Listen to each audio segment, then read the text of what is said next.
ನಿನ್ನ ವಿವೇಕವನ್ನು ನಿನ್ನ ಸ್ವಾರ್ಥ ಮುಳುಗಿಸುತ್ತದೆ.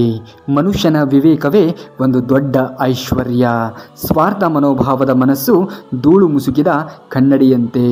ಅದರೊಳಗೆ ಏನು ಸ್ಪಷ್ಟವಾಗಿ ಕಾಣಲು ಸಾಧ್ಯವೇ ಇಲ್ಲ. ಯಾರಿಗೆ ಯಾರೂ ಇಲ್ಲವೇ ಇಲ್ಲ. ನಿನಗೆ ನೀನೇ ಎಲ್ಲ. ಅವರು ನನ್ನವರು ಎಂದು ಮೋಸ ಹೋದೆ, ಇವರು ನನ್ನವರು ಎಂದು ಮೋಸ ಹೋದೆ ಎಂದು ನೋವಿನಲ್ಲೇ ಮುಳುಗಿದೆ. ಯಾಕೆ ನೀನು ಚಿಂತೆಯಲ್ಲೇ ಕೊರಗುತ್ತೀಯ?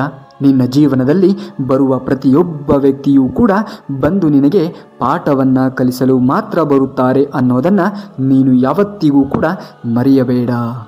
ಬೆಟ್ಟದಂತಹ ನೋವೇ ಬರಲಿ, ಜೊತೆಯಲ್ಲಿ ಇದ್ದವರೆಲ್ಲರೂ ಕೂಡ ಶತ್ರುಗಳೇ ಆಗಿರಲಿ, ನೀನು ಮಾತ್ರ ನಿನ್ನಲ್ಲಿ ನಂಬಿಕೆ ಇಡು. ಪ್ರಾಮಾಣಿಕವಾಗಿರುವಂತಹ ಪ್ರಯತ್ನವನ್ನು ಮಾಡು. ನಿನಗೆ ನಾನಿದ್ದೇನೆ. ನಿನ್ನ ಪ್ರಯತ್ನ ಪ್ರಾಮಾಣಿಕವಾಗಿದ್ದರೆ ನಿನ್ನ ಗೆಲುವು ಕಸಿದುಕೊಳ್ಳಲು ಯಾರಿಂದಲೂ ಕೂಡ ಸಾಧ್ಯವಿಲ್ಲ. ಸತತವಾಗಿರುವಂತಹ ಪ್ರಯತ್ನ ಮಾಡು, ಗೆದ್ದೇ ಗೆಲ್ಲುತ್ತೀಯ. ಆ ಭಗವಂತನು ನಿನಗೆ ಕಷ್ಟಗಳನ್ನು ಕೊಡುವುದು ನಿನಗೆ ನೋವು ಕೊಡುವುದಕ್ಕಲ್ಲ. ಎಷ್ಟು ಜನ ನಿನ್ನ ಜೊತೆಗೆ ನಿಯತ್ತಾಗಿದ್ದಾರೆ, ಎಷ್ಟು ಜನ ನಿನ್ನ ಜೊತೆ ನಟನೆ ಮಾಡುತ್ತಾ ಇದ್ದಾರೆ ಎನ್ನುವುದನ್ನು ನಿನಗೆ ತಿಳಿಸಲು ಮಾತ್ರವಾಗಿರುತ್ತದೆ. ಈ ಸಮಯ ಒಂದೇ ರೀತಿ ಇರುವುದಿಲ್ಲ. ನಿನ್ನನ್ನು ಅಳಿಸಿದವರು ಮುಂದೊಂದು ದಿನ ಅಳುವ ಸಮಯ ಬಂದೇ ಬರುತ್ತದೆ. ನೀನು ಕಾದು ನೋಡು. ನಿನ್ನಿಂದ ಕೆಲಸವಾದಾಗ ನಿನ್ನನ್ನು ಬಿಟ್ಟು ಹೋದವರಿಗೋಸ್ಕರ ನೀನು ಪರಿತಪಿಸಬೇಡ, ನೊಂದಿಕೊಳ್ಳಬೇಡ, ಬೇಜಾರಾಗಬೇಡ. ಜೀವನವೇ ಮುಗಿದು ಹೋಯಿತು ಅಂತ ಪ್ರತಿದಿನಾಲೂ ಕೂಡ ಅಳುತ್ತಾ ಕೂರಬೇಡ. ನೀನು ಯಾವುದೇ ಸೇಡು ತೀರಿಸಿಕೊಳ್ಳುವ ಅವಶ್ಯಕತೆಯೇ ಇಲ್ಲ. ಸುಮ್ಮನಿದ್ದು ಬಿಡು. ನಿನ್ನನ್ನು ಬಿಟ್ಟು ಹೋದವರು, ನಿನ್ನನ್ನು ನೋವಿನಿಂದ ನರಳುವಂತೆ ಮಾಡಿದವರು ತಮ್ಮನ್ನು ತಾವೇ ನೋವಿನಿಂದ ನರಳುವಂತಹ ಸಮಯ ಬಂದೇ ಬರುತ್ತದೆ. ನೀನು ಅದೃಷ್ಟವಂತನಾಗಿದ್ದರೆ ಇದನ್ನೆಲ್ಲವನ್ನು ಕೂಡ ನಿನ್ನ ಕಣ್ಣಾರೆಯೇ ನೋಡುತ್ತೀಯ. ಮುಳ್ಳಿನ ಮೇಲೆ ಅಪವಾದ ಹೊರಿಸಬೇಡ. ಯಾಕೆಂದರೆ ಮುಳ್ಳಿನ ಮೇಲೆ ನೋಡದೆಯೇ ಕಾಲಿಟ್ಟವನು ನೀನು. ಬೇರೆಯವರನ್ನು ಕೆಟ್ಟವರು ಎಂದು ಹೇಗೆ ಹೇಳುತ್ತೀಯಾ? ತಿಳಿಯದೆ ಅವರನ್ನು ನಂಬಿದ್ದು ನೀನೇ ಅಲ್ಲವೇ? ನಿನಗೆ ಬೆಲೆ ಇಲ್ಲದಂತಹ ಜಾಗದಲ್ಲಿ ನೀನು ಒಂದು ನಿಮಿಷವೂ ಕೂಡ ಇರಬೇಡ. ಈ ಜಗತ್ತು ಹೇಗೆ ಅಂತ ಗೊತ್ತಾ ನಿನಗೆ? ಅತ್ತರೆ ನಾಟಕ ಅಂತಾರೆ, ನಕ್ಕರೆ ನೋವೇ ಇಲ್ಲ ಅಂತಾರೆ, ಮೌನವಾಗಿದ್ದರೆ ತಪ್ಪು ಒಪ್ಪಿಕೊಂಡಿದ್ದೀಯಾ ಅಂತಾರೆ, ಮಾತನಾಡಿದರೆ ಕೆಟ್ಟವರು ಅಂತಾರೆ, ಮಾತೇ ಆಡದಿದ್ದರೆ ಅಹಂಕಾರ ಅಂತಾರೆ. ಬದುಕಿದ್ದಾಗ ಯಾವಾಗ ಸಾಯ್ತಾರೋ ಅಂತಾರೆ, ಸತ್ತಾಗ ಅಯ್ಯೋ ಪಾಪ ಅಂತಾರೆ. ನೀನು ಏನೇ ಮಾಡು, ಜನ ನಿನ್ನ ಬಗ್ಗೆ ಮಾತನಾಡುವುದಂತೂ ಸತ್ಯ. ಎಲ್ಲರನ್ನೂ ತ್ಯಜಿಸು. ಜೀವನದಲ್ಲಿ ಕಷ್ಟಗಳು ಬರುವುದು ಸಹಜ, ಅದು ಸ್ವಾಭಾವಿಕ ಕೂಡ.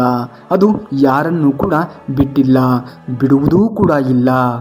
ಕಷ್ಟಗಳು ಯಾರನ್ನೂ ಬಿಟ್ಟಿಲ್ಲ ಎನ್ನುವುದು ಎಷ್ಟು ಸತ್ಯನೋ, ಕೊನೆಗೆ ಅದೇ ಕಷ್ಟಗಳನ್ನೆಲ್ಲ ಎದುರಿಸಿ ನಿಂತು ಯಾರು ತನ್ನ ಗುರಿಯನ್ನು ಸಾಧಿಸುತ್ತಾರೆಯೋ ಅವರಿಗೆ ಆ ಕಷ್ಟಗಳು ಸೋತು ಬಿಡುತ್ತವೆ ಅನ್ನೋದು ಕೂಡ ಅಷ್ಟೇ ಸತ್ಯವಾದ ಮಾತು.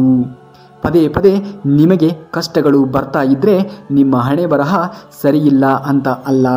ಮುಂದೆ ನಿನಗೋಸ್ಕರ ತುಂಬ ಒಳ್ಳೆಯ ದಿನಗಳು ಕಾಯ್ತಾ ಇವೆ ಎಂದರ್ಥ. ಒಂಟಿಯಾಗಿರಿ, ತಾಳ್ಮೆಯಿಂದ ಇರಿ. ನಿನಗೋಸ್ಕರ ಯಾರಿಲ್ಲ ಎನ್ನುವುದನ್ನು ಮರೆಯಬೇಡಿ. ಯಾರ ಹಿಂದೆಯೂ ಕೂಡ ಜಾರಬೇಡಿ.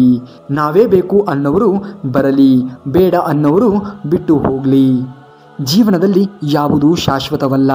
ಅನ್ಯಾಯದ ಹಣದಲ್ಲಿ ದೇವಸ್ಥಾನ ಕಟ್ಟಬಾರದು, ಭ್ರಷ್ಟರ ಮನೆಯಲ್ಲಿ ಊಟ ಮಾಡಬಾರದು, ಬಡ್ಡಿ ಹಣದಲ್ಲಿ ಮಕ್ಕಳನ್ನು ಸಾಕಬಾರದು, ಲಂಚದ ಹಣದಲ್ಲಿ ಆಸ್ತಿ ಮಾಡಬಾರದು, ದೇವರ ಮಂದಿರಗಳಲ್ಲಿ ದರ್ಪವನ್ನು ಮೆರೆಯಬಾರದು, ಮುಗಿದ ವಿವಾದವನ್ನು ಕೆಣಕಿ ಮತ್ತು ವಿವಾದವನ್ನು ಸೃಷ್ಟಿಸಬಾರದು, ಪ್ರಚಾರಕ್ಕಾಗಿ ಪ್ರಚೋದನಕಾರಿಯಾಗಿ ಯಾವತ್ತಿಗೂ ಕೂಡ ವರ್ತಿಸಬಾರದು. ಯಾಕೆಂದರೆ ಈ ಪ್ರಕೃತಿಯಲ್ಲಿ ಎಲ್ಲರಿಗೂ ಕೂಡ ಕಾಣಿಸದೇ ಇರುವಂತಹ ನಿಗೂಢ ಶಕ್ತಿ ಒಂದು ಅಡಗಿದೆ. ಅದು ನಿಮ್ಮನ್ನು ಸದಾ ನೋಡುತ್ತಲೇ ಇರುತ್ತದೆ. ಅದು ಇಂದಲ್ಲ ನಾಳೆ ಒಂದು ದಿನ ದುರಂತಕ್ಕೆ ತಳ್ಳುವುದು ನಿಶ್ಚಿತ. ಕಳಕಳಿ ಇಲ್ಲದೆ ಬೆವರು ಹನಿ ಹರಿಸಿ ದುಡಿದ ಹಣ ಉಳಿಯುವುದೇ ಇಲ್ಲ. ಅಂಥದ್ರಲ್ಲಿ ದುಡ್ಡು ಶಾಶ್ವತನಾ? ಕಳಕಳಿಯ ದುಡ್ಡು ಶಾಶ್ವತ ಸುಖವನ್ನು ನೀಡಲಾಗದು. ಸುಣ್ಣದ ನೀರು ಕೂಡ ಹಾಲಿನಂತೆ ಕಾಣುತ್ತದೆ, ಆದರೆ ಗುಣ ಮಾತ್ರ ಬೇರೆಯದ್ದೇ ಆಗಿರುತ್ತದೆ. ಹಾಗೆಯೇ ಕೆಲವರು ನಿಮ್ಮವರಂತೆ ಕಂಡರೂ ಕೂಡ ಅವರ ಒಳಗಿನ ರೂಪ ಬೇರೆಯದ್ದೇ ಆಗಿರುತ್ತದೆ. ನಾವು ಗಳಿಸುವಂತಹ ಸಂಪತ್ತು ನಮಗೆ ಅಂತಸ್ತು ತಂದುಕೊಡಬಹುದು, ನಾವು ಕಲಿಯುವ ವಿದ್ಯೆ ನಮಗೆ ಅರಿವು ತಂದುಕೊಡಬಹುದು, ನಮ್ಮ ಒಳ್ಳೆಯ ನಡತೆ ಮಾತ್ರ ನಮಗೆ ಒಳ್ಳೆಯ ಗೌರವ ತಂದುಕೊಡುತ್ತದೆ. ಅನುದಾನ ಮರೆಯಬಾರದು. ಹಣ ಎಂಬುದು ಉಪ್ಪಿನಂತೆ, ಕಡಿಮೆ ತಿಂದರೆ ರುಚಿ ಹೆಚ್ಚು, ಹೆಚ್ಚು ತಿಂದರೆ ದಾಹ. ಜೀವನದ ದೊಡ್ಡ ದುರಂತ ಏನು ಅಂದರೆ ನಮಗೆ ವಯಸ್ಸು ಬೇಗ ಆಗುತ್ತದೆ, ಜ್ಞಾನೋದಯ ಅನ್ನುವಂಥದ್ದು ತಡವಾಗಿ ಆಗುತ್ತದೆ. ಅಪಾಯಗಳು ಎದುರಾಗದೇ ಇರಲಿ ಅಂತ ದೇವರನ್ನ ಪ್ರಾರ್ಥಿಸುವುದಕ್ಕಿಂತ ಅಪಾಯಗಳು ಎದುರಿಸುವಂತಹ ಶಕ್ತಿಯನ್ನು ಕೊಡು ಭಗವಂತ ಅಂತ ದೇವರಲ್ಲಿ ಪ್ರಾರ್ಥಿಸಿ. ಅತಿಯಾದಂಥ ಮಾತು ಜಗಳಕ್ಕೆ ಮೂಲವಂತೆ, ಅತಿಯಾದ ವಿನಯ ಧೂರ್ತರ ಲಕ್ಷಣವಂತೆ, ಅತಿಯಾದಂತಹ ಪ್ರೀತಿಯು ಉಸಿರುಗಟ್ಟಿಸುತ್ತದೆಯಂತೆ, ಅತಿಯಾದರೆ ಅಮೃತವೂ ಕೂಡ ವಿಷವಾಗುತ್ತಂತೆ. ಜೀವನಕ್ಕಿಂತ ಮಿಗಿಲಾಗಿದ್ದದ್ದು ನೆಮ್ಮದಿ, ನೆಮ್ಮದಿಗಿಂತ ಮಿಗಿಲಾದದ್ದು ನಂಬಿಕೆ, ನಂಬಿಕೆಗಿಂತ ಮಿಗಿಲಾಗಿದ್ದದ್ದು ವಿಶ್ವಾಸ, ವಿಶ್ವಾಸಕ್ಕಿಂತ ಮಿಗಿಲಾಗಿದ್ದದ್ದು ಸತ್ಯ, ಸತ್ಯಕ್ಕಿಂತ ಮಿಗಿಲಾಗಿದ್ದದ್ದು ಸ್ನೇಹ. ತಿಳುವಳಿಕೆ ಇಲ್ಲದವನನ್ನು ಒಪ್ಪಿಸುವುದು ಬಹಳ ಸುಲಭ, ಹೆಚ್ಚು ತಿಳಿದವನನ್ನು ಒಪ್ಪಿಸುವುದು ಇನ್ನೂ ಸುಲಭ. ಆದರೆ ಸ್ವಲ್ಪ ತಿಳಿದುಕೊಂಡು ಅಹಂಕಾರ ಪಡುವ ಮನುಷ್ಯನನ್ನು ಆ ದೇವರು ಕೂಡ ಒಪ್ಪಿಸಲು ಸಾಧ್ಯವೇ ಇಲ್ಲ.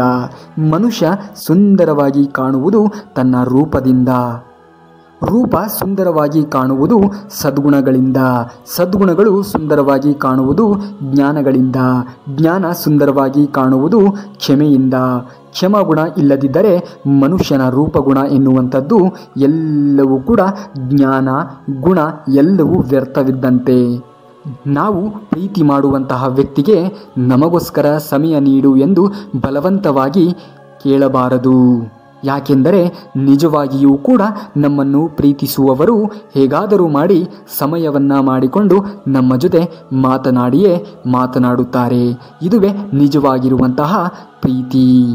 ಯಾರನ್ನೋ ದ್ವೇಷಿಸುವುದರಲ್ಲಿ ಕಾಲವನ್ನು ಕಳೆದು ವಿನಾಕಾರಣ ಸಮಯವನ್ನು ಹಾಳು ಮಾಡಬೇಡಿ. ಜೀವನ ಎನ್ನುವಂಥದ್ದು ತುಂಬ ಚಿಕ್ಕದ್ದು. ನಿನ್ನನ್ನು ಯಾರೊಂದಿಗೂ ಕೂಡ ಹೋಲಿಸಿಕೊಳ್ಳಬೇಡಿ.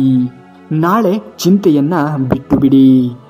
ಇಂದಿನವರೆಗೂ ಜೊತೆಯಾಗಿ ಮುನ್ನಡೆಸಿದಂತಹ ಆ ಭಗವಂತನು ನಾಳೆಯೂ ಕೂಡ ನಿಮ್ಮ ಜೊತೆ ಇದ್ದು ಮುಂದೆ ನಡೆಸುತ್ತಾನೆ. ನಂಬಿಕೆಯೇ ಅಚಲವಾಗಿರಲಿ, ನಂಬಿಕೆಯೇ ಜೀವನದ ಆಧಾರವಾಗಿರುತ್ತದೆ. ಯಾರಿಗೂ ಕೂಡ ದುಃಖವನ್ನು ಕೊಡಬೇಡಿ.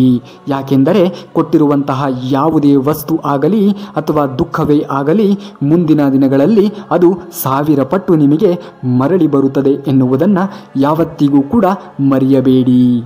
ದುರಾಸೆಯನ್ನು ಬಿಡಿ, ದ್ವೇಷವನ್ನು ಸಾಧಿಸಲೇಬೇಡಿ.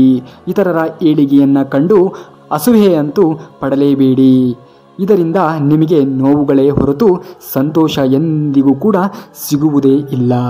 ಸಾಧ್ಯವಾದರೆ ಪ್ರೀತಿಯನ್ನು ಹಂಚಿ, ಅದರ 2ರಷ್ಟು ನಿಮಗೆ ಸುಖ ಶಾಂತಿ ನೆಮ್ಮದಿ ಕೂಡ ದೊರೆಯುತ್ತದೆ. ಬದುಕಿನಲ್ಲಿ ನೀರಿನಂತೆ ಇರಿ, ನೀರಿನಂತೆ ಹರಿಯುತ್ತಲೇ ಇರಿ. ಕಸ ಕಡ್ಡಿ ಕಲ್ಲುಗಳು ತಮ್ಮಷ್ಟಕ್ಕೆ ತಾವೇ ಪಕ್ಕಕ್ಕೆ ಸರಿದು ಬಿಡುತ್ತದೆ. ಏನಾಗುತ್ತದೆಯೋ ಎಂದು ಯೋಚಿಸುತ್ತಾ ನಿಲ್ಲಬೇಡಿ. ಏನಾದರೂ ಸಂಭವಿಸಿದರೂ ಅದು ನಮ್ಮ ಒಳಿತಿಗಾಗಿ, ಎಲ್ಲ ದೇವರಿಚ್ಛೆಯಂತೆ ಎಂದು ಮುಂದೆ ಸಾಗಿರಿ. ಇಡೀ ವಿಶ್ವವೇ ನಿಮ್ಮ ವಿರುದ್ಧವಾಗಿ ನಿಂತರೂ ಕೂಡ ಒಬ್ಬರೇ ನಿಲ್ಲುವ ಧೈರ್ಯ ನಿಮಗಿರಲಿ. ಯಾರನ್ನೂ ಕೂಡ ನೋಯಿಸಲು ಇಷ್ಟವಿರದ ಮನಸ್ಸುಗಳಿಗೆ ಮಾತ್ರ ಅತಿ ಹೆಚ್ಚು ಕಷ್ಟಗಳು ಬರುತ್ತವೆ. ಇನ್ನು ಹೆಚ್ಚಿನ ವಿಡಿಯೋಗಳಿಗಾಗಿ ನಮ್ಮ ಚಾನಲ್ನ ಸಬ್ಸ್ಕ್ರೈಬ್ ಮಾಡ್ಕೊಳ್ಳಿ. ಹಾಗೆ ಈ ವಿಡಿಯೋಗೆ ಒಂದು ಲೈಕನ್ನು ಮಾಡಿ ಅಂತೇಳಿ ಹೇಳ್ತಾ, ಈ ವಿಡಿಯೋದ ಬಗ್ಗೆ ನಿಮಗೇನು ಅನಿಸುತ್ತೆ ಅನ್ನೋದನ್ನು ನಿಮ್ಮ ಅಭಿಪ್ರಾಯವನ್ನು ಕಮೆಂಟ್ ಬಾಕ್ಸಲ್ಲಿ ಕಮೆಂಟ್ನ ಮಾಡಿ. ಮುಂದಿನ ವಿಡಿಯೋದಲ್ಲಿ ಸಿಗುವವರೆಗೂ ಧನ್ಯವಾದ. ಕರುನಾಡಿಗೆ.